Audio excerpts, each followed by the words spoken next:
TikTok பிரபலமான இலக்கியா அவங்க கடந்த வெள்ளிக்கிழமை அன்னைக்கு பூந்தமல்லி காட்டுப்பாக்கம்ல இருக்கிற அவங்க இல்லத்துல தற்கொலை முயற்சி செஞ்சிருக்கிறதா வெளியான தகவல் அவங்க ரசிகர்களை அதிர்ச்சியில ஏற்படுத்திருக்கு. பூந்தமல்லியில காட்டுப்பாக்கத்துல இருக்கிற அவங்களோட இல்லத்துல தற்கொலை முயற்சி செஞ்சுக்கிட்டாங்க அப்படின்னு வெளியான தகவல் இலக்கியா அவங்களோட ரசிகர்களை அதிர்ச்சியில ஆழ்த்திருக்கு.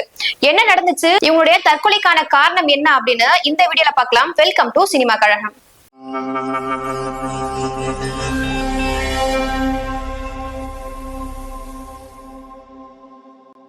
டிக்டாக் மூலம் பிரபலமான இலக்கியா சமீபத்துலதான் ஒரு சொந்த வீடு கட்டி அந்த வீட்டுக்கு கிரக பிரவேசமும் வச்சாங்க.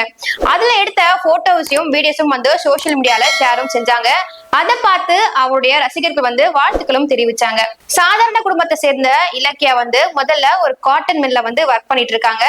அதுக்கப்புறம் நடிகை ஆகணும் அப்படின்ற ஆசையால இவங்க என்ன பண்றாங்கன்னா டிக்டாக்ல ஹாட்டான வீடியோஸ் போட ஆரம்பிக்கிறாங்க. அவங்களுடைய வீடியோக்கு அப்படின்னு ஒரு தனி ரசிகர் பட்டாளமே இருக்குன்னு கூட சொல்லலாம். அதுக்கப்புறம் டிக்டாக்க இந்தியால பேன் பண்ணதுக்கு அப்புறமா இவங்க இன்ஸ்டால தனியா ஒரு அக்கௌண்ட் ஓபன் பண்ணி அதுலயும் அதே வீடியோஸ் போட ஆரம்பிச்சாங்க. அது மட்டும் இல்லாம யூடியூப்லயும் ஒரு தனியா ஒரு சேனலையும் ரன் பண்ணிட்டு இருக்காங்க. இவங்க நடிகை ஆகணும் அப்படின்னு சினிமா துறைக்குள்ள போனப்போ இவங்களுக்கு நடிக்க வாய்ப்பு தராம வேற வேலைக்கு கூப்பிட்டதால இவங்க இன்ஸ்டா யூடியூப் அப்படின்னு சொல்லிட்டு அதுல இவங்களோட வீடியோ போஸ்ட் பண்ணிட்டு இருந்தாங்க. சமீபத்துல இவங்க ஹாட்டான வீடியோஸ போறதை நிறுத்திட்டு ரொம்ப ட்ரெடிஷனலாவும் டிவோஷனலாவும் குக்கிங் வீடியோ அப்படின்னு நிறைய வீடியோஸ அப்லோட் பண்ணிட்டு இருந்தாங்க.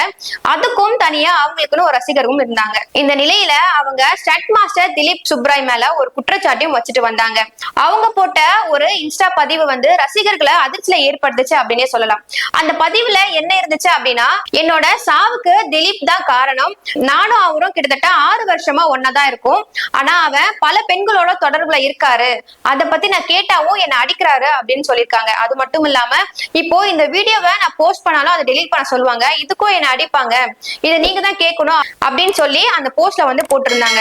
இந்த நிலையில பூந்தமல்லி காட்டுப்பாக்கத்துல இருக்கிற அவங்களோட வீட்டுல கடந்த வெள்ளிக்கிழமை இவங்க தற்கொலை முயற்சி செஞ்சிருக்காங்க. இவங்கள பரிசோதனை செஞ்ச டாக்டர் என்ன சொல்லிருக்காங்க அப்படின்னா, இவங்க அழகுக்கும் உடற்பயிற்சிக்கும் பயன்படுத்துற ஊட்டச்சத்து மாத்திரையை அளவுக்கு அதிகமா பயன்படுத்திருக்காங்க அப்படின்னு சொல்லியிருக்காங்க. அது மட்டும் இல்லாம அவங்க மது போதையிலும் இருந்திருக்காங்க. இவங்கள மேல் சிகிச்சைக்காக கீழ்ப்பாக்கம் அரசு மருத்துவமனைக்கு கூட்டிட்டு போனான்னு இருந்தப்போ இலக்கிய கூட இருந்தவங்க நான் போரூர்ல இருக்கிற பிரைவேட் ஹாஸ்பிட்டல் கூட்டிட்டு போறேன் அப்படின்னு அங்க கொண்டு போயிருக்காங்க. அதுக்கப்புறம் அங்கிருந்து சிகிச்சைக்கு அப்புறம் அவங்க இப்ப வீடும் திரும்பியிருக்காங்க.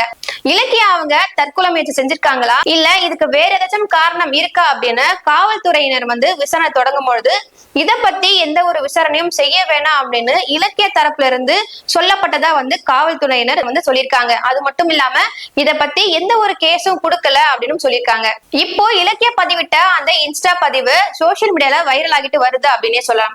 இத பத்தி ஸ்டண்ட் மாஸ்டரான திலீப் சுப்ராய் கிட்ட கேட்கும் பொழுது அவர் என்ன சொல்லியிருந்தாரு அப்படின்னா, நான் ரஞ்சித் அவர்களோட வேட்டுவான் திரைப்படத்தோட ஷூட்டிங்ல இருக்கேன், இலக்கிய அவங்களோட இன்ஸ்டா அக்கௌண்ட்டை யாராச்சும் ஹேக் பண்ணிருப்பாங்க அப்படின்னு சொல்லியிருக்காங்க. அது மட்டும் இல்லாம எனக்கு இலக்கியா அவங்கள 8 வருஷத்துக்கு முன்னாடி தெரியும், அதுக்கப்புறம் எனக்கும் அவங்களுக்கும் எந்த ஒரு தொடர்பும் இல்ல அப்படின்னு சொல்லியிருக்காங்க. என்ன பழி வாங்கறதுக்காக இலக்கியாவோட அக்கௌண்ட்டை யாராச்சும் ஹேக் பண்ணி இப்படி செய்ய வாய்ப்பு இருக்கு அப்படின்னு சொல்லியிருக்காரு. இந்த நிலையில இலக்கியா அவங்க இன்ஸ்டா பக்கத்துல எல்லாமே பொய்யான தகவல் அப்படின்னு ஒரு போஸ்டையும் பதிவு செஞ்சிருக்காங்க. இதே மாதிரி இன்னொரு வீடியோல பாக்குறேன். அதுவரை உங்களிடம் இருந்து விடைபெறுவது நான் பிரதீக்ஷா.